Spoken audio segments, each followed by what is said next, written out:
the right people come together at the right moment, when they care almost as much about winning as they do about each other, they can become the best of the best.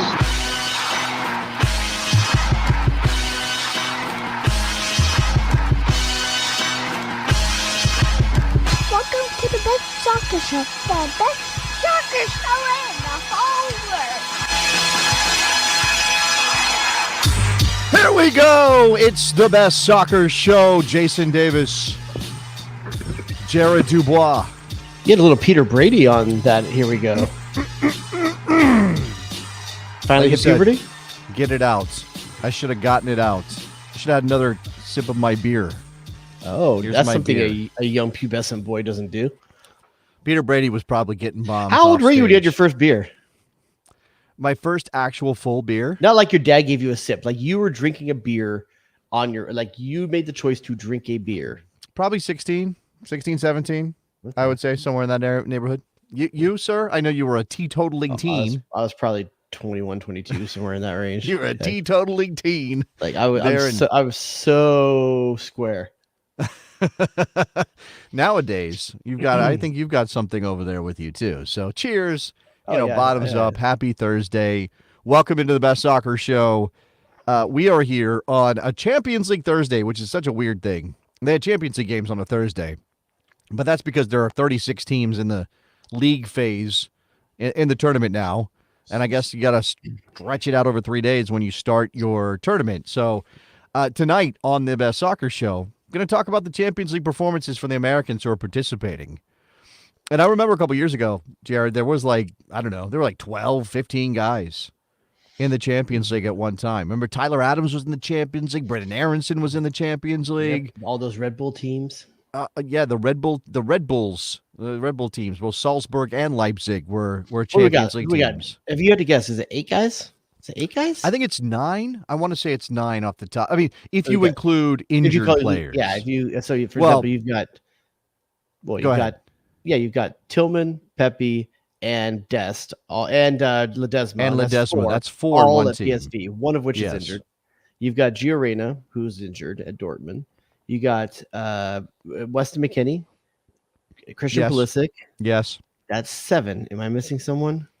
You're missing Cameron Carter-Vickers and Austin Trusty. I'm sorry, Cameron Carter-Vickers is his name. His proper Austin name. Trusty. As said by his mother. She calls him up. She's like, Cameron Carter-Vickers, how are you? I thought I'd ring you. I rang you up to see how you were in the Champions League. How's Scotland? How's what? What was that? Scotland. How's Scotland? Yunus Musa also should be on your list. Yunus Musa, that's right. So I think that's 9. So outside of the injured guys, they all appeared, right?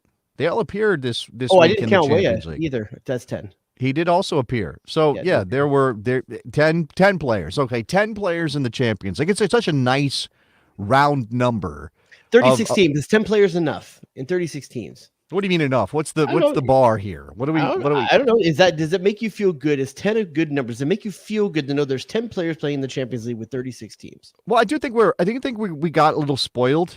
There was this sort of quick rise of Americans into Champions League level clubs in bigger leagues than we were used to, right? Like, for example, I don't remember. Did Sasha Kljestan ever make a Champions League appearance while he was in Belgium? Anderlecht. Yeah, he probably did, right? Yeah. Gooch probably made a Champions League appearance even beyond Milan or whatever. He was playing in Belgium. I could think of a couple of guys that were, in sort of secondary leagues. Maybe a couple of Scotland guys. Maurice Adu probably played in the Champions League while he was at Rangers, right? Yeah, Rangers, I would think so, yeah. Yeah, I don't remember exactly, but probably he did. But that feels different than when you have players at places like Chelsea, which a couple of years ago we did have Christian Pulisic at Chelsea, or Juventus, or AC Milan now. Or even Dest at Barcelona 2 years ago. Right, yeah, those kinds of clubs, right? That's a different level than the champion of Belgium is in the early rounds or gets into the group stage and then flames out. Or even Brendan Aronson at Salzburg, right? I mean, Salzburg's a good club in Austria, but we know they're not going to do a ton in the Champions League. Good enough for Erling Haaland. good enough for him to start there and then go on to bigger and better things. Yeah. And I guess that's kind of what I'm saying is like there was a moment in time when we didn't have, or there was a long period of time when the best we could do, and I mean this with love to our man Run DMB, DeMarcus Beasley, as Lefty is saying in the chat that Beasley took PSV to the quarterfinals. Yes, by himself. DeMarcus Beasley put PSV on his back and carried their asses to the quarterfinals. He had a hell of a season that year, though. He did. He had a great season. I'm not minimizing that, but there was a moment when it was like that was the best we could. Well, there was a moment where we had DeMarcus Beasley and we had to try to claim Neman Subotic. Like that was all we had, and trying to claim Kurovsky. We had Kurovsky, who got a medal while he was at Dortmund when they won the Champions League, but it wasn't like Kurovsky was a key part of that Dortmund team. Did Gio get a medal last year? Oh no, never mind. He was no, he wasn't on the team, but he was already gone. Did he appear for them early in the season? I can't remember if he made appearances for the Champions League last year. I don't recall. I honestly don't recall. Somebody What's the medal made out of? If that's your that's chocolate. You get a chocolate medal. You get a chocolate medal covered in, the Germans love chocolate coins. Like it's a huge thing in Germany, the chocolate coin. They throw them on the field when they're like, you're too greedy. Throw chocolate coins on the field. I think they did it. I think they've done it in Dortmund, as a matter of fact. So, but that's what I'm saying is like the level of like, oh, we've got a player in the Champions League. And then you would be like, okay, where does that player play? Oh, they play for the champions of Austria. And you're like, oh, all right, Belgium. Okay. But there's a fundamental difference between that and a Big Five league. Yeah. So this moment is kind of this in-between thing because Pulisic, obviously a key guy at Milan. We're going to get to the performance, but a key guy at Milan. Yunus Musa, up-and-coming player. By the way, we don't know if they're still going to have the same manager next week, so that's a thing. Juventus, Weston McKennie's figured out a way. Obviously, Tim Weah is there. Those are massive clubs. I think the big difference in there needs to be another watershed moment. And obviously we got a piece of it with Christian Pulisic when he won with Chelsea, but you don't feel that there's any player playing on a team that's a contender right now, a perennial contender. This is obviously that fluctuates depending on what the maybe you can make the case for Gio Reyna, but he's not playing. Nobody thought Dortmund was going to make a final last year. I will say that. And obviously Gio was not part of that run to the final, but he's a Dortmund player now, and they made a run to the final.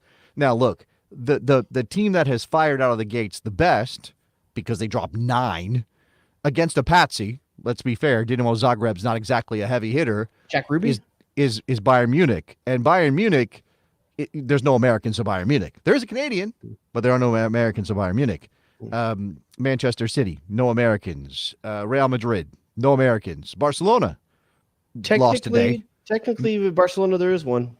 The keeper, the youth keeper. Oh, but he's not on the Champions League roster, right? Yeah. Coachin, he's not on the roster for the champ. So, but that's what I'm saying. Like, no, right now, there is no American and I think that's on a our team that stepping looks like stone a right contender. I feel like that's our stepping stone right now. It's like, hey, we can feel good about this. I think there's no shame in what the representation that the Americans have in the Champions League currently, but there is that. Man, you just don't get the feeling that any of them are going to be contending for a title. And I think that is the next step, is to not just have a one-off Christian Pulisic season, which is great, fantastic. Don't want to look a gift horse in the mouth there. But I think there's something to be said about someone that has a consistency to play at the highest level year in, year out on a contender team. I don't know that we're not there yet. I think a lot of that is circumstantial. I don't know that plenty of countries in the world that have that. There's plenty of countries in the world that have contenders constantly. Sure, but are those more often than not? We're talking about nations that have already won the World Cup or are contenders for the World Cup or are constantly in the top 5 in the world rankings. That kind of level, right? That's usually what we're top 10, maybe. What's what we're talking about here. I would say Africa is an exception to that. Africa consistently has players playing at the highest level. You say team. Africa, African countries. Right. Okay. So you're saying like which are not winning World Cups or like Nigeria has every year has at least one player in a top 5. Yeah. I think that again. I think that can come and go, and yes, that's probably true in some circumstances. And obviously, there are players with dual nationality who might represent France but be eligible for an African nation, and we think of them as French. But yeah, I take your point. I just don't know. Like, are we supposed to be frustrated? Or I don't think it's necessarily frustration. I just think it's realization that this isn't the summit and that there's some place to go. And I think the thing that makes me nervous is that Christian Pulisic at 26 today, I believe, his birthday today. Birthday was today, I believe, 26 years old. Something like that. Today, yesterday, I don't know. One of those days. You figure that from this point on, I mean, he'll probably have another 2 years at AC Milan, 28. He's probably not going to be the guy that's going to make another Champions League run at a high-level team after this. You know, I feel like the move is probably be post-World Cup, coming back to MLS at some point, 28, 29. Man, that is a very wildly negative reading of the rest of Let me finish my thought career. process here. After Christian Pulisic, is there any player out there right now do you think is a top-level Champions League contending talent that's going to be pushing into those teams? I mean, I don't have a name. Well, I don't have a name for you right now. Robinson. I'll give you Anthony Robinson. Anthony Robinson is a world-class left back that could potentially sign with someone. But my point was going to be, that's an incredibly difficult thing to predict, right? And yes, I'm not asking you to have a grasp. I'm not asking you to have a crystal ball. I'm just talking out loud. But did you see? Okay, Christian Pulisic at Dortmund, where you're like, oh, this guy's going to be on a perennial contender for the Champions League at the time. I thought he had the talent to potentially do it. And he was at that youth. Who's 16 to 19 years old right now that you see that? 16 to 19? Because that's where Christian Pulisic was at Dortmund. Okay, we don't have any other teenagers at the level that Christian Pulisic was when he was. Everything people want to say, the dude's playing at the Philadelphia Union. Like you can't. Well, he won't be soon, but yeah, I mean, again, and this is the thing that the world has done to us, right? So Christian Pulisic made the move to Dortmund, worked the way through the Dortmund academy system, and then arrived in a club that was known for developing young players and giving young players a chance. For sure.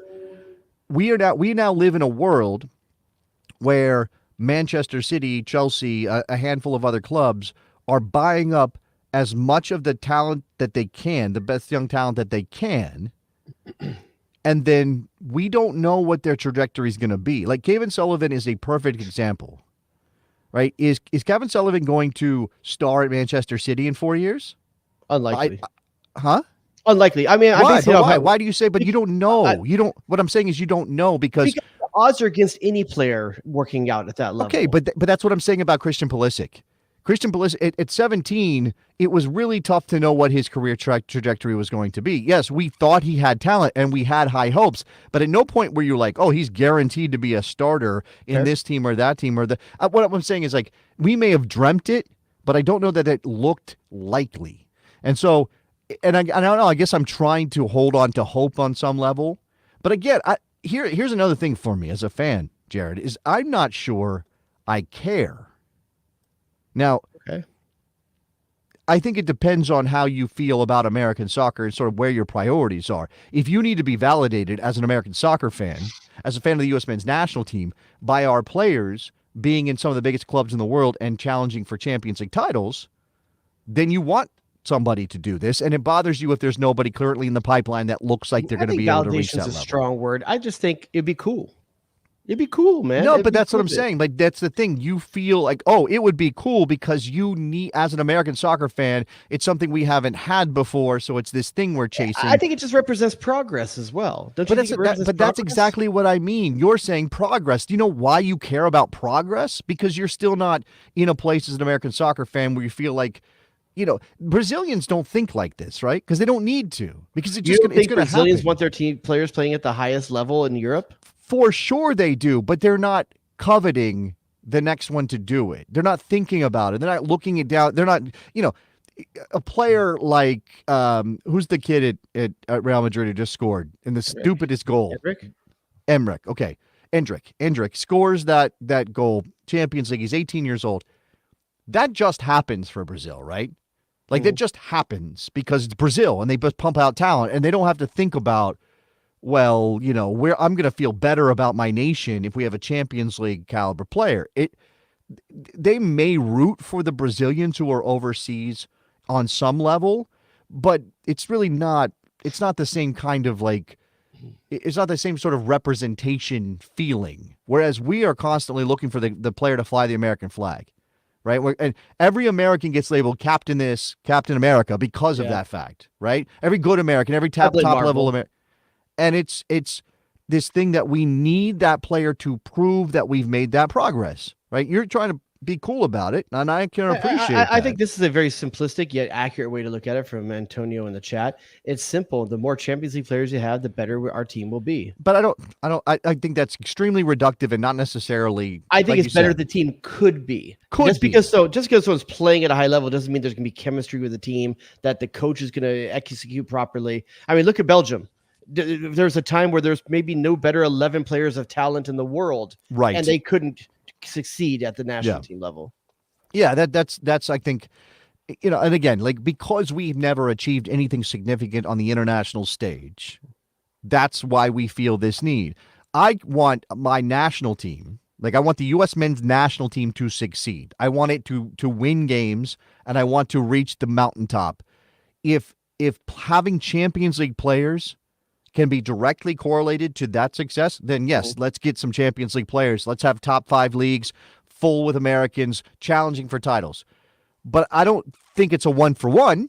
I don't think it's 100% necessary that an entire team be made up of Champions League, top 5 league kind of players. It'd be cool though. No, that's what I'm saying. Yes, of course it would be cool. Of course it would be cool. It's just, I only care about it as a function of, we have a national team that can win things, like actual things beyond beating Mexico, right? That's why I care about it. And I guess I used to be Bob more. Bradley ball and winning the World Cup's okay. Yeah, for sure. I take it. What? I take it. Yeah, I'm just making sure we're saying that at the end of the day for the U.S., results are definitely more important than talent or where you're playing or something like that. I mean, if the USA made it to the semifinal at the World Cup in 2026 but didn't have any European players, I'd be okay with that. Yeah, of course. I mean, again, this is, so Lefty is saying that more of the casual soccer fan watches the champions. That would give us something else to root for. Would give them something else to root for. Again, this is only important in the way that you care about the growth of soccer in this country, right? Like, if you care about the growth of soccer, I'm going to ask you why. Why do you care about the growth of soccer?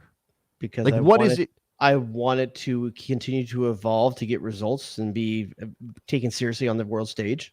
You want our national team on the men's side to win championships. Well, not just that too, but like, for example, that's one aspect of it. But I'll take for example, my 14-year-old son. He plays FIFA every night with his friends. He understands, he has more European players than I do at this point, because there is a cultural phenomenon that's happening underneath all this. And the players with the high ratings cards that they're coveting when they open their packs, like, he wants those to be American. Like, when he opens those packs and he gets excited, it's rare it's an American. Like, there is something cultural that connects with people, because it's not just the game anymore. It's not just watching the game. He hasn't watched a Champions League game in probably a couple of years. He knows all the results. He knows who the players are. He watches the highlights sometimes, but he knows everything. Like, he knows what the dribbling rating is and all these kind of things. And I just want that to be connected to Americans a bit. So there's a little bit of internal pride there. This is just at the base level, regular old patriotism. That's all this is. I guess partially, yeah. I mean, it identifies with, like, hey, he's a freshman trying out for the soccer team at his high school right now. And when I was a freshman trying out in high school, I knew a couple players were in Europe. You couldn't watch it. Like, he has such an more ability to be inundated or ingrained culturally with soccer than I ever did. And I want that to continue. And so the bigger it gets at the Champions League stage culturally, the more it'll permeate down to his level. You're tying his interest and the growth for him to the American presence at the highest level of the games. You think that that's an important part of kids? Yeah, because his he'll see age. himself in it. Okay, so you don't think kids have evolved past the need? Important. What? If representation is important. No, sure. That okay. So, but you don't think we've evolved to the point where kids can watch the Champions League or watch the Premier League or watch whoever, and it really doesn't matter. I want to be like that player. I want to be. He'd rather be Jude Bellingham than any American. Okay, well then, but that's my point. Like, what would it mean if Jude Bellingham was American? What difference would that make to him and his love of the game? I'll tell you why. Why was it important for Barack Obama to be president to the average black kid out there? Okay. Because once you see a person do it, you believe you can as well. Once the ceiling's broken, all right, you believe that you can do it culturally as well. Well, we need we need more of that. And 'cause Pulisic has done it, but I just Okay. think there's once it's continuous and once it just becomes common and not the exception. Okay. All right. Am I allowed to play Jack Black? I don't know where we are with that. Tenacious D and the whole thing. That I was don't know Kyle what's going on. Glass, not Jack Black. I know Kyle Glass did it. I'm just saying Jack Black's like cancel. Anyway, Anyway, for the put chat, Pulisic has done more for the next generation of players than any MLS team has. What do you think about that? I don't think that's true. I think I think it can be both things at the same time. I think it depends on the location. It depends on it depends on sort of what the scene looks like in a place. Like you can't argue that Christian Pulisic has done more for the next generation of soccer players in a place like St. Louis than having an MLS team has done in St. Louis. Sure, And that's a soccer hotbed. I guess it depends how you want to measure something like that. I think but that statement may be correct in some ways, but in terms of recognition of what American soccer is, I would say Inter Miami and LA Galaxy's brand is potentially bigger than Christian Pulisic's. Maybe. I don't know how you possibly judge that, but I think it's all this stew, and we wouldn't be anywhere without the mix of all these things, right? It required MLS to launch.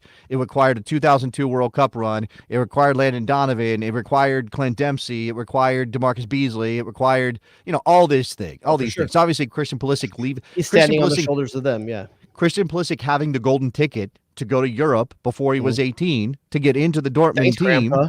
Yeah, right. Exactly. I mean, that's a thing as well. This one from Aaron in the chat. Aaron says, I want America to be a part of the global soccer scene. And I also want to stick it to the good old boys, sports room jocks who have gone out of their way to insult soccer my entire life. Okay, that's a fair statement. I would say, based on my guess about how old Aaron is, how old I know I am and you are, that we might think like that sometimes. I see. You think he's old because he spells Aaron with a Y in his name, Old English. No. I'm just saying I can tell that Aaron is not 22 years old. Oh, I think that stuff like that matters to you, me, and Aaron, and maybe doesn't matter to a generation behind us. I think that's potentially fair. It doesn't make it our experience any less real, though. No, of course not. No, of course not. And we occupy this space, like we live in this space, and the people we run into, like, if you are out, if Jared Dubois, who's known to be something of a wineman. He's a wineman. I like Jared. that term. I'm taking that. He's a wineman. Jared's a wineman. If you go out to the winery, Heineman. No, not Heineman. You're a Heineman, or you're Hyman. Which one? Oh, you're Hyman. I don't know anything about you. I don't want to know anything about your Hyman. Okay. You go out to the winery. You go to where is it that you go? Paso Robles. When you go to Paso Robles with the wife, and you guys are mingling with the extremely knowledgeable, swirling our glasses in public. When you're doing this thing and taking in the bouquet, and you look over and there's some guy and he says like, "Hey, how are you? Where are you from?" And you're like, "Oh, I'm from the Inland Empire." I'd like to make you an indecent proposal. You start Oh yeah, you guys like, "Hey," he's like, "Hey, your wife is very attractive. I have $1 million." No, when that happens and you start the conversation and then and somehow you get to the soccer, you don't want that guy to go, I don't know anything about soccer. I think we're at the point now where most people wouldn't dismiss it or be mean about it. They would just go, "Yeah, I don't know anything about that." Yeah, I think in California, you're not gonna get anyone dismissing it. Maybe in other parts of the country, you might be like, "What, really? You're that good?" Maybe that, but I don't think in California will get that, especially in wine country. It's definitely snobbier, and no one. Listen, soccer snobs and wine snobs go together. Really I know they do. Well. By the way, I saw this tweet. First, I'm going to pop this one out. I want to stick it to U.S. men's national team fans who hate players who help us simply because they don't have the right club association. And then our girl Morgan. Shout out to Morgs. She's in the building. I want soccer to grow in this country because it's a beautiful game that brings community together more than any other sport. And I will leave it at that. Soccer exceptionalism. Soccer is exceptional, and we want it to grow because we as soccer fans know it to be the best. It's the best. It's the best game there is. There's no other sport that can possibly touch soccer, I guess is part of this. I saw this tweet, and it makes me think of what you just said about wine and soccer. Oh. Somebody on Twitter, you tell me, or X, said that, you tell me if you think this is accurate. They said, American soccer culture is a sad white guy in a Tottenham Hotspur jersey walking around a farmer's market. I can actually, that's a very visceral image that I can definitely, I think I agree with. You think you agree with that? That's American soccer culture right now? It's the Tottenham choice. Yeah. You know, it's like that's the one. Yeah. it's just enough to say that you pay attention to the game, but you're also willing to support a team that's never going to win. Yeah, you're willing to be sad because of And your be fandom. and let everyone know in public that that's who See, you are. and this is why I think this is why I think I made the right choice. And I'm not even going to say that I chose it through my own intellectual superiority, which may or may not exist. But I do think by going with Fulham, who I finally committed to a team, and I decided to go with Fulham. And there's lots of American soccer reasons. For example, the stuff we're talking about. The part of the reason I chose Fulham, because they got a history with American players. And Tim Ream just left and all that stuff. And I can list all the players who played there that were Americans, and they make me feel good about Americans in England. But I'm kind of glad I picked Fulham, because now I never have to do that thing where I get my hopes up really high like a Tottenham fan, only to be crushed that we'll never win the actual trophy. You know, you just said something. Hold on. Uh-oh. He's typing. He's doing research. Something's happening. You said This is actually funny, too. I from could Antonio. name all the Americans that played for Fulham. No, you want to do impromptu again? Before you do that, okay, so I do want to turn away from this topic and get to other stuff. Let me mention that we have a Patreon at patreon.com/thebestsoccershow. You get access to this the besties community. Besties, that's what they're called. Incredible people talking about, wineries and other stuff, but also, soccer things and non-soccer things and all of that. Great community, and you get bonus episodes. We're going to do a bonus show immediately following this episode this evening. Yep. And if you are in the Besties Slack, you get a link to watch it happen live, or you can get it in your And feed. a link to watch it after the fact if you want. You'll get a link to watch it after or to hear it after via the secret bonus podcast feed. So just to let you guys know about the Patreon, support the show, patreon.com/thebestsoccershow. Okay. Did you want to go down this road? First of all, there were more than I thought. So okay. Just real quick, take a quick guess. How many do you think there are? How many? 12? There was 2 or 3. 13. 12. There's exactly 12, Jason. Okay. There's exactly 12. 12. That sounds about right. I think I can do 10. Now, how many? You think you can do 10? I think I can do 10. Okay, name that 10. This is going to be tough. Okay. I have to ding and ding myself. Can I ding myself over here? I mean, it wouldn't be the first time today. Yeah. Man, I like a good ding. All right. Okay, Clint Dempsey. Yep. Tim Ream. Yep. Anthony Robinson. Yep. Let's say Carlos Bocanegra. Yep. What? I better not be out at 4? Better not be out at 4. Oh, crap. There's one more that you think you should pretty easily get. Brian McBride. Brian McBride. Oh my God. I just lost somebody. I had one in my head. I just lost it. Eddie Johnson. Eddie Johnson. That's the other one I thought would be. Now it's going to get, you've done tier 1 and tier 2. Now tier 3, 4 is going to be a little bit harder. Eddie Lewis. Eddie Lewis, 22 appearances. Nicely done. Goalkeepers. You've got, do you want to know how many you have on Was here? Casey Keller there? Casey Keller was there. Don't 14 Lefty, appearances. stop, Lefty. You don't cheat. Well, just for it. close the chat. I just did, but I didn't think about it before I started answering. Right. There's another goalkeeper. I'm missing a goalkeeper. Marcus Hahnemann. 4 appearances. Marcus Hahnemann. Holy crap! Nicely done. Okay. Now I'm in trouble, I think. Yeah, there is 1, 2, 3 left. Okay. I'm taking a shot here. Taking a shot. 28 appearances, 14 appearances, and 1 appearance. 1 appearance is going to be really hard. Okay. My shot in the dark was Joe Max there for a minute? Joe Max was Everton, not Fulham. I know he was at Everton. I didn't know if he also had some time at Fulham. So that's no a Joe blank. Max. But that's pretty good. You went 9 without getting one wrong. Take another shot. You got another one? Oh man. That's Or do the you want thing. some Like, hints? okay, let just give me one second to think about the field for a moment. Jonathan Spector. No. No. West Ham and Manchester United. Okay, now I need hints. All right, so I will give you. Here's a pretty good hint. 2 of the 3 were just playing for the U.S. national team a week ago. 2 of the 3. Oh, okay. Marlon Fossey. Marlon Fossey, that's your 1 appearance player. Yeah, I remembered he came through at Fulham and then left. Came from Standard Liège. The other one, somebody else played in the national team. 14 appearances for Fulham, 1 goal. 14 appearances. Midfielder. 1 goal. Is that Luca? Was Luca there? Luca Della Torre. Nicely done. Damn it. Should have One gotten that left. off the top. One left, and you're going to kick yourself on this one because I think you will think you should have got it, but it's not a big name player. Yeah. But it was kind of a big deal when he was there, and his dad is actually kind of famous as well. Okay. Yeah, this is Emerson Hyman. Emerson Hyman. That's correct. Yeah, okay. So nicely I should done. give myself I don't have the buzzer on Speaking the of board. Wyman and Hyman. Oh, yeah, okay. Wow, okay. Impromptu Fulham game. There you go. All 12. Nicely done. Well done. All right. So this is what I thought we would do. Again, we are still waiting for Pochettino to get his hands on the team, right? That's what we're all waiting for. We're waiting for Pochettino to get his hands on the team. Miracle worker.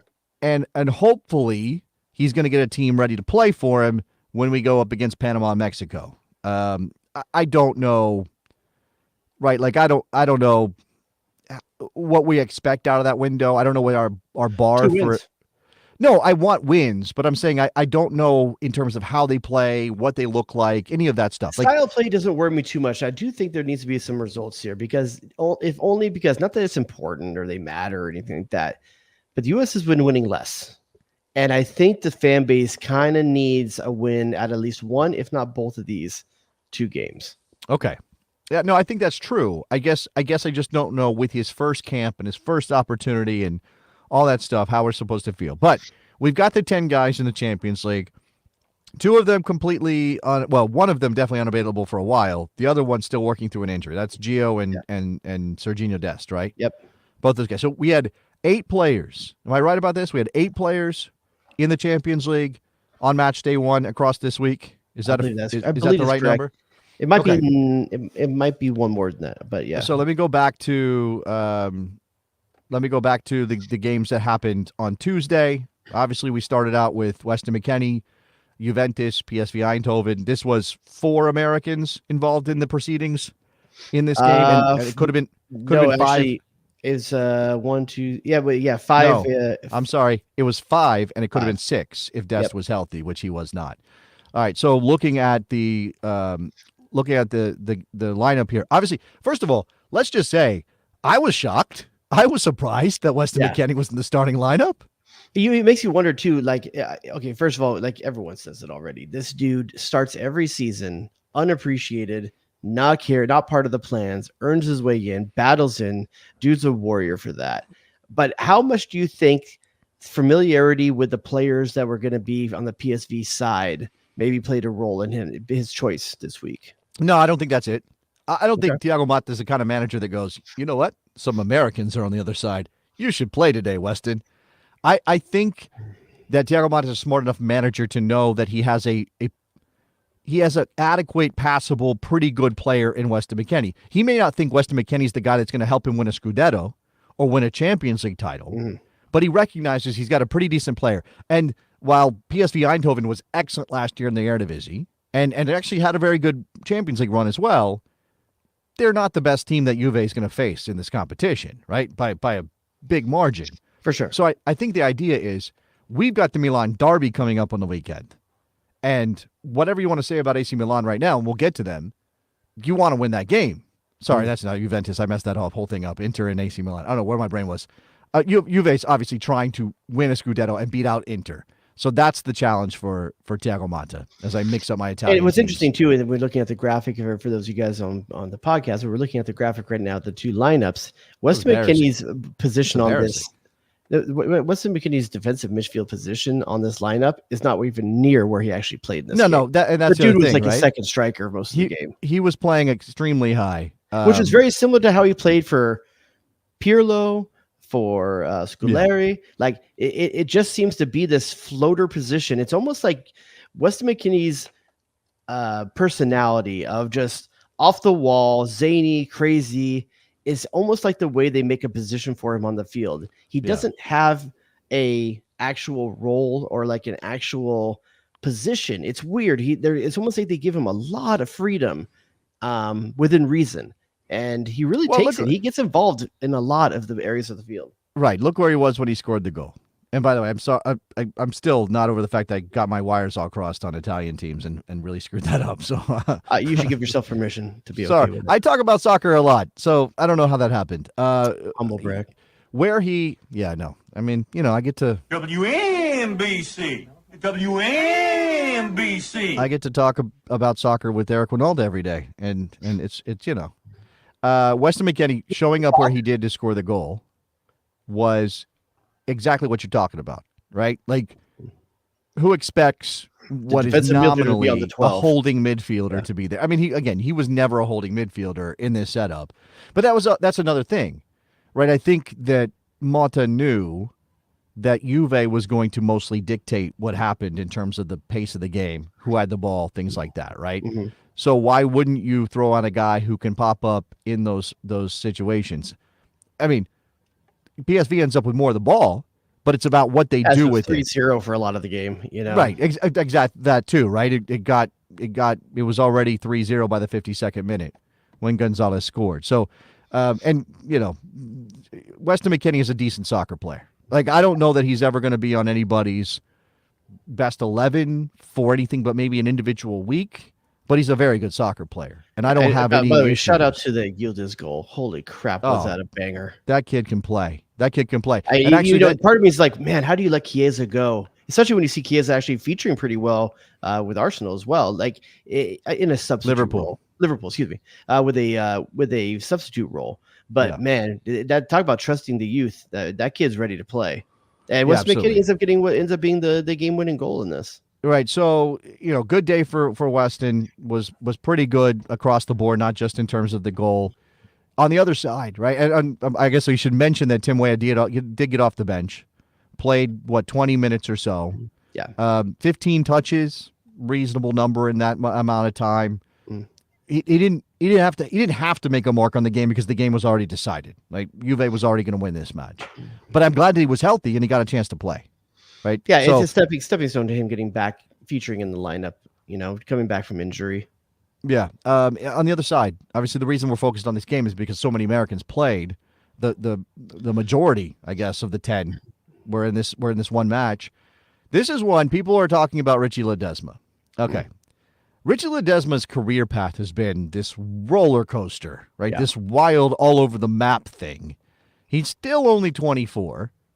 He feels like a player who could have been much more than he is at this point. But I guess it's not the end of the world that he's getting a start in the Champions League for a team like PSV. But that's not his position either. Yeah. And also you got to think with Serginho Dest at some point, hopefully coming back, that's going to threaten him getting minutes at the right back position. Richard Ledesma, though, funny story, same age as Tim Weah. Like, yes, right. You may not think of it that way. You probably think of Richard Ledesma being like 20 or 21, and Tim Weah is like 25. They're both 24 years old, and you talk about career paths and Ledesma being very unlucky with some pretty heavy injuries. Yes. Still playing despite those injuries. You're just stoked to see him on the field, getting put out there. He's going to get exposed sometimes. He's going to have some rough times here and there. But what we were talking earlier about Americans in the Champions League, though, it is something that sours me a little bit that we listed like 10 players and 5 of them are on one team with an American executive director, like that it's just it's almost like it's token or courtesy, like it's weird. I'd rather have them spread out, No, sure. Dave, if we're choosing what we want, hey, I'd like to have an American in every top 3 team in the top 5 leagues of Europe, please. Like, if we're doing that, I'd like that, please. No, obviously, like, this is not the ideal situation. And, I don't know, I suppose you could make it about the fact that Ernie Stewart's there. And I'm sure that's a factor. He's going to be more amenable to American players than a lot of sporting directors in Europe are. But it's got to start somewhere, right? Like, it's got to be, like, if you argue that there's some sort of bias against American players, and I think that in some places that still exists on some level, well, then you need a guy like Ernie to grease the skids a bit and get some guys into opportunities. And I'm still high on Ricardo Pepi, although hopefully he sells a couple of these players for a profit and they get to someplace else and challenge themselves at a higher level. That's right. And that's, look, so their season's never going to get better than it did last year. They're never going to have No. a bigger, better experience than what PSV did last season. No. So Malik Tillman's a good example of this. Bayern Munich player, didn't ever get a shot there. That was probably a bridge too far. Gets loaned out to PSV, plays very well. They buy him. And I'm sure he's 22, right? And we've seen him for the national team. He's been kind of a mixed bag there. Played 90 minutes in this one, again, in a loss. Couple of chances created, 48 touches, reasonable passing numbers, although, this is one of those things where in the position that he plays, that pass percentage kind of doesn't mean a lot, because what you want is him in the attacking moments to be taking the kind of risks that might end up with a pass that's not completed, but when it comes off, it leads to a chance, it leads to an opportunity. Like Kevin De Bruyne was just talking about. I would say this. my only knock on Tillman is that I think sometimes he struggles to make the simple decision. And I think to your point, maybe he's being tasked with doing the surprising action or the unsuspected thing to throw a defense off. But for me, so when I watch him, sometimes I just wish, man, just make the simple pass. You don't have to always be the guy that does the final thing. Just do something simple and trust your team to work with you. And I think because of that, sometimes he gives the ball away cheaply. Yeah. Okay.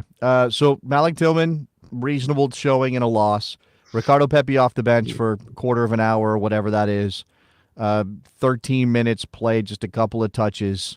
Didn't get a chance to impact the game. Yeah, it's funny. De Jong looked like he picked up an injury a couple weeks ago, but he's good now. And it's just like, man, at some point, when is Pepe going to get a consistent shot? And if he's not, does this guy need to leave? Is January for him? I don't want to panic over a 21-year-old kind of being stuck behind a player who's been as productive as Luke De Jong has.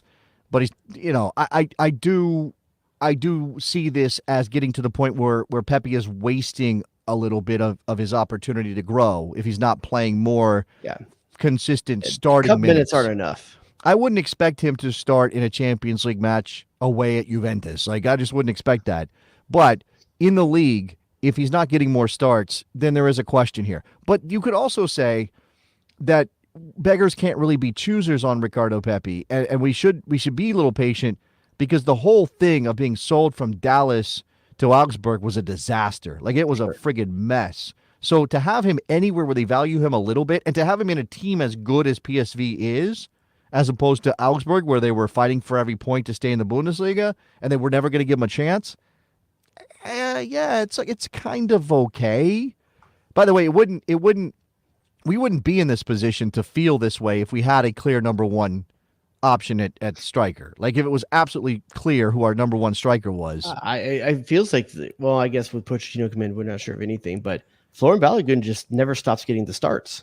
Well, he didn't today. I mean for the U.S. national team. For the national team. Well, again, but then we don't know that with Poch. And even if you say, Balogun's been getting the starts, you might call him number one on paper, but he's not number one in terms of production. He's not number one in the sense that we Balogun's our guy. I mean, we got really excited about him. He's a talented player, but it's been a mixed bag at Monaco, and he hasn't shown up in the national team setting where you're 100% sure that he's our guy, right? Like, that's an interesting thing to consider. I'm looking at Milan and Liverpool. Obviously, this a loss for Milan in Italy. Christian Pulisic with the goal in the third minute. Started so well. Great goal. And he's a I'll be honest, I thought he should have passed, but he shut me up by squeaking that through. Well, I think again, nobody's nobody's going to beat Endrick for you should have passed in this Champions League week. Nobody's going to beat. Did you see I know this is an aside. Did you see the video? There's an ISO shot of Mbappe who's trailing. Endrick gets out on the break, and Mbappe's sort of trailing to the left where you would expect him to show up. Endrick gets, 30 yards from goal, and lets the shot fly. And Mbappe's like, oh, I think the look on his face was like, what honestly, when Mbappe started at Real Madrid, I don't think he should expect to get the ball passed to him much right now. Well, I mean, there's a lot of talented players in that team. Endrick is one of them, but I just think that decision was hilarious. And Mbappe was like, oh, okay. I mean, it worked, I guess. Good the for sad you. thing about this, though, is that Milan really didn't have another chance till probably the last 10, 15 minutes of the game. It was really one-sided after Liverpool played them off the park. And this is what I was going to get to. So, obviously, Christian Pulisic did get the goal in the game. We can hang our hats on that a little bit if we're talking from an American perspective. We were talking about whether or not Yunus Musa was going to get an opportunity in this game for Milan. That didn't happen. you've got a team that's kind of in this moment of, obviously the bar is extremely high at Milan. They want to win Scudettos. They want to be in contention for Champions League. Yep. And even if they understand that based on their squad, based on where they are in their build, based on the fact that they parted ways with their coach from last season and brought in another one, even if they are kind of aware of themselves, they're not going to sit there and take getting played off the park in their own building in front of their home fans by anybody. Yeah, can you scroll down just a little bit to see the formation there? And here's my problem. I don't think AC Milan is a maybe Scudetto winning, but not Champions League contending team with a midfield that has Reinders and Fofana in it. It's just the quality's not good enough there. No. That's what I'm saying. Yeah, I know he won with Chelsea, but even then he wasn't a starter with Chelsea when they won. I just don't think that is a world-class midfield. Now up top with Rafael, Morata, and Pulisic, that can get it done. Morata's not it. I believe this was was Scudetto with Morata up front. In the current, they have Jovic as well that they can bring on if they need to. Okay, in the current situation with Inter playing the way they are, no, you're not going to win a Scudetto with Morata up top. Okay, and it's part of this is like the kind of player Morata is versus what they had last season or in the past seasons. With Giroud up there, totally different players, right? Yeah. I also think Leao in this game. I know we're not talking about anybody but Americans. We're focused on those, but Leao was extremely frustrating. The guy is like 7/10 of an excellent world-class player. He just, there's certain moments. He's very Portuguese. You could say that. I guess that's true. I agree with you on the midfield. I would say that, look, you got Theo Hernandez. And it doesn't get better with Yunus Musa, so don't delude yourselves, guys. No, probably not. No, at this point in his career, the way he plays, that's not getting better. Right. Yeah. By the way, they bring on Tammy Abraham. That's the choice to replace Morata. Have a bigger body up front. Yeah. Yeah. And they also lost their goalkeeper. Mike Magnan had to go out with an injury, which brought on the 19-year-old Toriani. So, and he was already coming in with a bit of a knock as well. So it was what I was saying about. So the Champions performance was not great. They get beat by a very good Liverpool team. That's worth pointing out. I mean, just look who Liverpool brings in off the bench. Yeah, I know. Darwin Nunez and Luis Diaz off the bench. I know, it's nuts. I know, and then Chiesa, as you mentioned, not the same. But granted, they don't spend the same, so it's not really fair. But the thing to watch for Milan off this loss, and again, because I got my wires crossed earlier.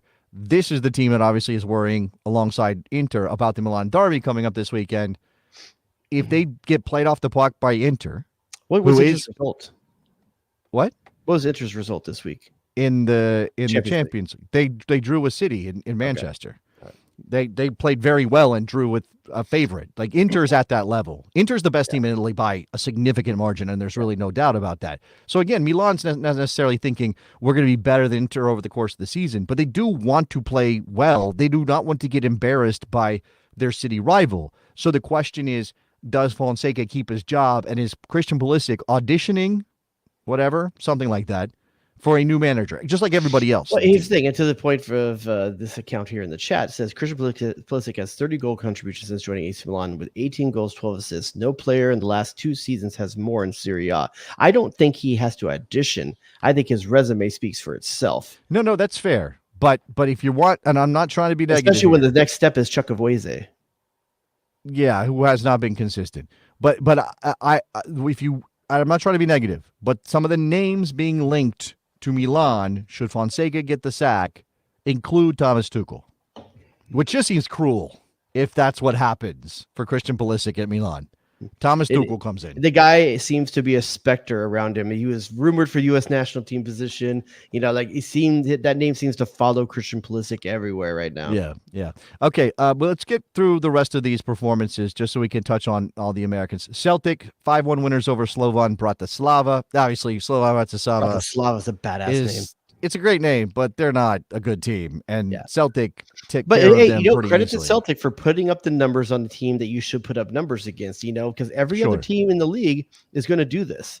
Yeah. So you need to make sure you hold court. Our man, and it puts Celtic, by the way, second in the table based on goal difference behind Bayern Munich after one match day. So they'll always have that. Here's our man, Kamikavikas. Excuse me. He played in Scotland.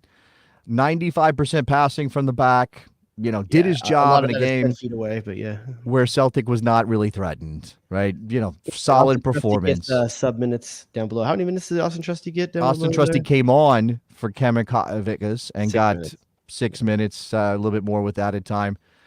5 minutes, it says here, he played. One touch. Touched the ball one time, our man Austin Trusty. You think Austin Trusty working his way into at Celtic, or this is the role he's being brought in to be? I'm not going to pretend to know enough about Celtic right now. This is Liam Scales, Irishman, started alongside Cameron Vickers, and he scored a goal. He scored the opening goal for Celtic on the day on a set piece. You're scoring goals, your manager might stick with you. And Brendan Rodgers is the guy in charge at Celtic. So, I mean, I don't know. I think that's a passable performance. Look, CCV and hopefully Trusty gets some time. But CCV, if he stays healthy, he's going to get 8 Champions League games. That's a good thing. It's a good thing. I think CCV I still don't might believe in be him anymore for the U.S. national team, though. ready to move on. Every time I see him at the U.S. national team level, he's just not good enough. Do you think that he's tapped? Like, do you think he's hit his ceiling? Like, there's nothing left for CCV? I do, and that's sad, but I honestly do. What is he? 24 right now? I think he might. I think he might be even 25 at this point. Somebody in the chat's going to know this off the top of their head. You're going to know in a second right now when you click. Yeah, well, I'm going to take a look, but I'm not. He's 26. He's 26. Yeah, dude. I mean, like, talented at Tottenham and touted, to be that guy. Loaned and loaned and loaned. Found a home at Celtic, which I'm really happy for, but I just can't. Every time I see him for the national team, he looks off the pace. So it makes me feel that this is probably his level. I think that's probably a fair assessment. I can't point to a good national team game for him. You can't off the top of my head. Yeah. He played in the World Cup, but I don't remember whether I came away impressed with any of that. Are we missing anybody? Who are we missing? Somebody's going to tell me. Monaco. There's Balogun, who again did not start this game. And Monaco put up the numbers too. 2-1. Came up. Yeah, I watched this game today. Akliouche, fantastic goal. Obviously, they get the winner from Elena Kenna, who comes off the bench, right? So again, Balogun comes off the bench. Elena Kenna comes off the bench, scores the winning goal. Barcelona went down a man early because Eric Garcia got caught in a dog-so situation with Minamino off of a bad pass by Ter Stegen. So this game was always kind of sideways if we're talking about the American performance. And again, are you at a point with Valerian Balogun where you're like, I'm not over the kid. He's 23. I think he's still talented, but it's not. He's 2 seasons removed from like leading scorer in France, So it's just more like, is there something about Monaco's style or formation, the way they play, that doesn't suit Balogun? I'm not sure, but you can only make excuses for so long. Look, 0 goals so far in the new season. I mean, I know it's still pretty early. Up underneath 160 minutes played. 160 minutes played. It's a game and a half. Yeah, he seems to not be the first choice guy right now, or at least not regularly. That's the thing about playing striker, right? If you're not going to put the ball in the net, they move on. At the end of the day, that's the thing that matters. It's not like a midfielder where you have 5 different stats you're going to look at, and like what was their positioning. Like for Balogun, at the end of the day, it's about confidence. It's about scoring goals, and if he's not doing it, the next guy's going to get the spot. Meanwhile, there's a 17-year-old on the other side who scored a goal today and looks like he's going to win Ballon d'Ors for the next. If you don't think years. One of my kids already doesn't have a Lamine Yamal shirt, you're crazy. Oh my God, I can't tell you how many I saw in Spain. Like that was the shirt. Every little kid was running around with a Lamine Yamal shirt on when I was in Spain. Does he have a kid already? I'm sorry. When I was in España, Does he have a kid already, Lamine Yamal? No. His dad is like 35 and got stabbed or something fairly recently. Yeah, I don't know. I don't know exactly what's going on there. Obviously, that's the schedule for the next match day. Did I miss anybody? I mean, we did this kind of off the top. Does it matter anyway if we missed anybody? Because nobody's doing.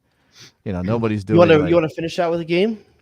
Okay, yeah, sure. We got a couple minutes left. Why not? Let's do it. Okay. Let's do it. So we're doing a game here, and you were calling it bookends. I think soccer style, maybe we call it end to end. End to end. That's not bad. I like that. Okay. So simple game, just fun. Made it up real quick. I'm going to pick a couple Americans. These are all going to be Americans. So there's a hint there. Americans? They're Americans. American players. Mm-hmm. Good old And Yanks. some may be active, some may be retired, and I'm going to give you a couple bits of information along the Love a way. good Yank. And Okay. after each bit of information, you can make a guess. No penalty if you're wrong. We'll just try to get it. Oh. First, I'm going to give you the No place of birth. lashes or anything? No, No, not this time. Okay, all right. Next I'm time. going to give you Okay. their home city and state, and you can make a Okay. guess if you like. Let me I will close the give chat. You guys Yes. can guess. I'm Yes. closing the chat. I'm not Yes. relying on you. Thank Don't you very punish much. them for you. You know. Yeah. Okay. And then you'll take a guess. If you're right, great. That's amazing. If not, I'm going to give you whatever Wikipedia lists as their youth career club. All right. We don't Sometimes trust that may be a Wikipedia college. normally. Well, But- because if you put a college, it's not like they didn't play someplace before college, but I got you. and No, I maybe got some you. of them they don't play college at all. Maybe some of it's a youth academy. I need to know who held their ITC, Jared. Otherwise, this doesn't count. How can I trust anything you're doing here if you don't have the ITC information? And then you can make a guess at that point. And if you don't get it, then I will give you the last team they played for. For Okay. someone retired, it's where they ended. For someone that's active, it's their current team. But you're not going to know which of those two it is. Got it. Got Okay. it. Okay. All right. First pro player up. And God, you may break the game right from the beginning because you know weird shit like where someone's born, you know, and some of the more Sometimes. obscure cities. Sometimes. Like if I say Los Angeles, that's not going to help you that much. But some of the No. more obscure places, you may But actually here's the thing. know. Nobody's born in Los Angeles. They're always born in a suburb somewhere. No one's born guess in that's Los true. Angeles. All right, place of birth for Yeah. this player: Okay. Elmhurst, Illinois. Elmhurst, Illinois. I have an idea, but continue. I think I need a second. Okay. I think I can't go with Elmhurst. Their youth career, according to Wikipedia, Mhm. is IMG Soccer Academy. Okay. Elmhurst, Illinois. IMG Soccer Academy. Any guess so far? And it's okay, to guess. You don't. The game's not over or anything. That you Yeah. can venture a guess. Yeah, my brain. So Midwest guy, I know he's from a specific place in Indiana, but I want to say Beasley for some reason. By the way, I said Elmhurst, Illinois. Yes, I know you did. Oh, okay. I'm I thought saying you guys said Midwest in Indiana. general. But was Beasley an IMG kid? Was he? Beasley was an IMG kid, I believe. Okay. Yeah, because I think Alright. he and Donovan were there at the same time, along with Convey and stuff like that. That's incorrect. Right. So Okay. I'm gonna give you the last team this person played for, or their current team, depending if they're retired or not. Okay. LA Galaxy. Last team was LA Galaxy. This is a U.S. international or just an American player? They're American. But they're not necessarily a U.S. men's national team player. This person has some youth national team caps, but not full senior caps, which is actually kind of crazy when I think about it. Okay.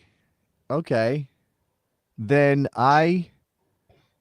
Illinois Okay. finished or is currently at the Galaxy Finished his career at the Galaxy. Illinois. or current. Or current. I guess that's true. Or current. I'm thinking past. Man, this is really hard. I don't know. Where was Kyle Martino born? Kyle Martino? Not Cal Martino. And what I'll do is give you a hint. I will also give you their first professional team. Okay. Wait, you already gave me the youth team? I give the youth team, but I didn't give you the first professional team. What was the youth team again? IMG. Sorry, yeah. IMG. So this player went from IMG Academy to Yeah. the New York Red Bulls. IMG to the is this Illinois. Eddie IMG. Gavin? Closer. Yeah, you guys didn't Um, finish LA Galaxy. Oh, that's true. I guess he Illinois. didn't. Red Bulls first team. Galaxy Red last Bulls, team. Galaxy. It's in the IMG? chat. I see it in the chat. But the IMG part is throwing me off because You're gonna 'Cause give IMG yourself a little bit of this one. IMG was a specific when did IMG shut down? Well, this player was there from 2000 to 2001. Only one Yeah, so year. that's that super changed. early. So this is a retired player. I just have to figure out which retired player this is. Illinois. What players do you associate with Illinois? Illinois. That's the part I thought you would actually get. Brian McBride, but that's And not one other. Who's the other? I know you know another one that you associate with Illinois. Illinois. I don't know why I'm blanking Take on a this. beautiful man. A beautiful man. Beautiful. Carlos Bocanegra. No, That's LA. he's an IE guy. This is an MVP in MLS. An MV. Oh, it's Mike McGee. Mike Right? McGee is Damn it. correct. I thought Illinois, like it's either Brian McBride or when I think Illinois, it's Brian McBride or Mike McGee. Those are the Do you two know guys I what? think of. Do you know what? I think you said about he doesn't have any national team caps. I think have you seen Wreck-It Ralph? I've watched too many kids movies these days. You know Wreck-It Like Ralph, once. right? I think it's at once. You have seen it one time? Okay, in that movie, the bad guy character who takes over the racing game deletes the memory of the other characters by reprogramming the game and like making it so they don't remember the main character, the Sarah Silverman character. I feel like Mike McGee's kind of that. Like my brain, I know he's in there. I remember Mike McGee, but actively, I'm not sure I remember Mike McGee that well. You know what I'm saying? Like he's not kind of ever present. Yeah, I was surprised to see he had no national team caps, not even a cap cupcake or anything. That's kind of crazy. It was the MVP thing that gave it away because I was like, wait a second. Yeah. All right. Okay. This player, born in Mendoza, Argentina.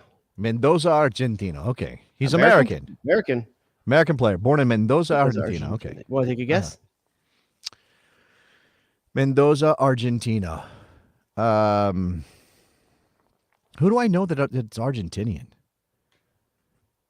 Bocanegra's not Argentinian, right? No. Well, he might be, but he wasn't born there. I think Argentina, American player. American player. Yeah, he has national team caps. National team caps. Mendoza, Argentina. Want next hint? Yes, please. Why am I not? His youth team, according to Wikipedia. Yeah. North Carolina State. Pablo Mastroeni. Nicely done. You knew he went to North Carolina? I don't remember if I specifically remembered that, but then I connected it back to Argentina. I was like, damn it, I should have known that off the top. I thought you might say Claudio Reyna or something like that for Argentina. Even though you know he's New Jersey, he's Argentinian, you know. Yeah, he's Argentinian, yeah. Nicely done. Final team he played with was LA Galaxy as well. I didn't do that on purpose. It's just the way it worked out. I don't know if I would have remembered that Pablo was at the Galaxy. Nine appearances. That's it for LA Galaxy. How many national team caps do you think he has? Pablo? 23? 65. Wow, way more than I thought. Yeah. I mean, I know the World Cup, but I couldn't remember how much time he got after that. Next player up. This player 65. Was born in Phoenix, Arizona. Okay. I don't think that's going to help you. Phoenix. Soccer players from Phoenix. Yeah. Okay. And this next part will make it. Now I think about it, this next part will make sense as a result of it. His youth team, Real Salt Lake. They've done a lot of recruiting out of Phoenix. I think they actually claimed that as homegrown. Phoenix, Real Salt Lake.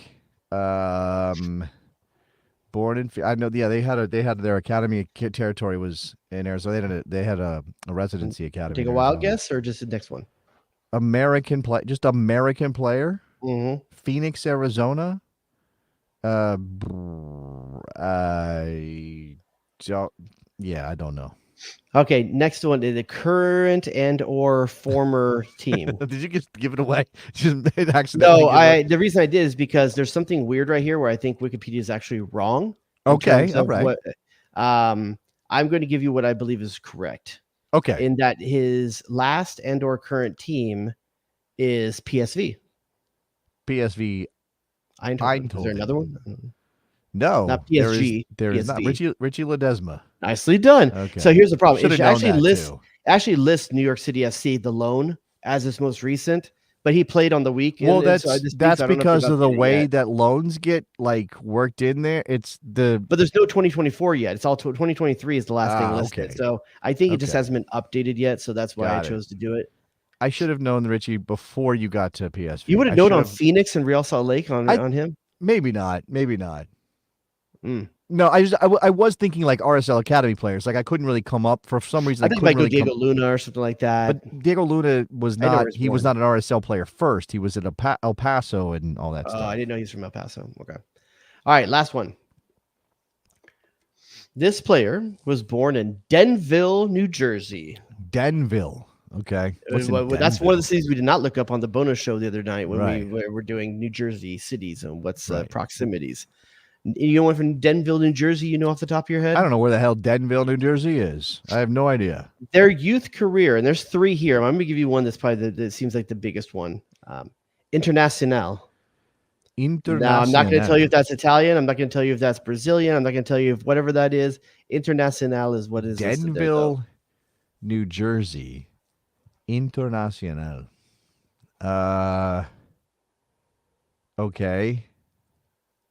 So the Italian one is Internazionale with an E on the end.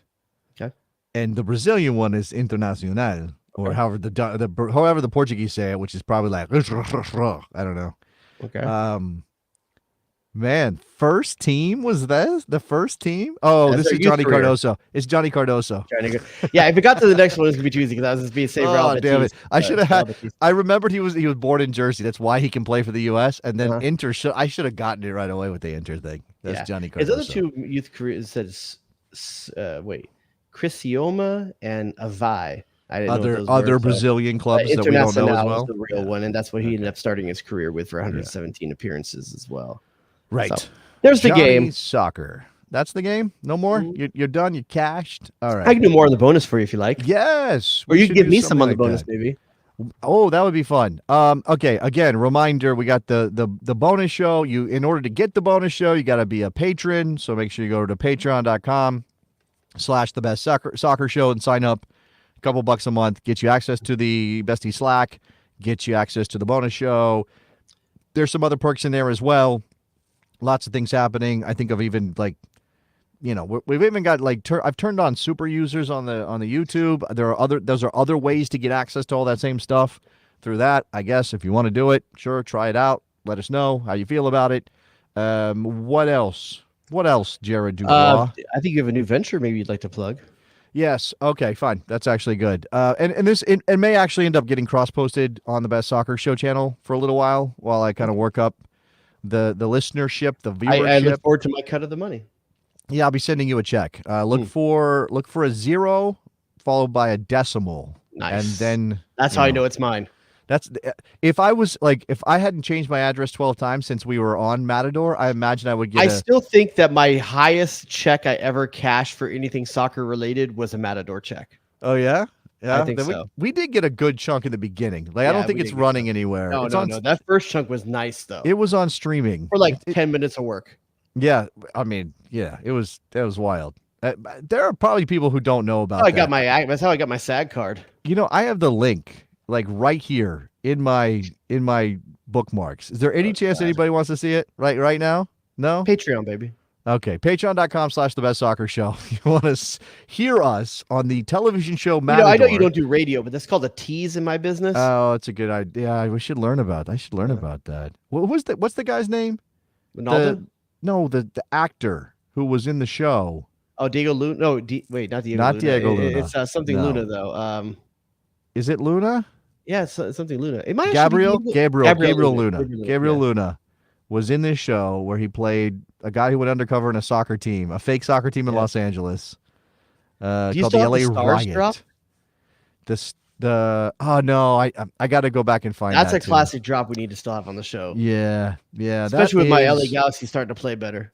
Not yesterday, Molina. but in general. Alfred Molina played the owner of the club who was involved in a shady international conspiracy to take over the world or some shit, and it was pretty hilarious. Anyway, why did that come up? I'm so lost. Why did that come up? We're talking about decimals and zeros and checks. Oh, right. I'm going to send you a check for 0.0 something. Sweet. On Monday, I am launching a new 3 times a week morning program called Morning Kick Around with Robert Kerr. It's going to be me and Robert talking headline stuff, American soccer stories, culture stuff. I'm looking forward to it. Are you taking calls? Not taking calls. Okay. Not right now. Don't know. It's going to be live. Chat, though. People can chime in, but I don't know about calls yet. But it's 9:30 a.m. Eastern time starting on Monday. Again, 3 times a week. We need to, we want to get up that subscriber base, so make sure you subscribe. Go find Morning Kick Around on YouTube. Subscribe to that. Again, we'll drop some stuff in the Best Soccer Show feed if you guys want to check it out. Before you commit to subscribing to another YouTube channel, I guess.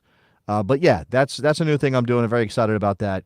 So please help me out. And as much as Jared gives me crap for it, I appreciate his support as I do something without him.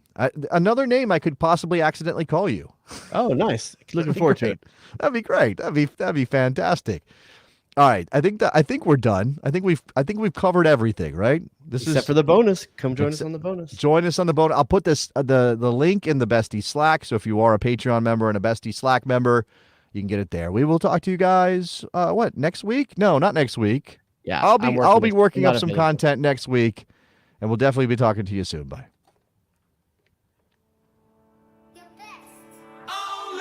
Damn, dog, that's in a pros. The Sausage King of Chicago.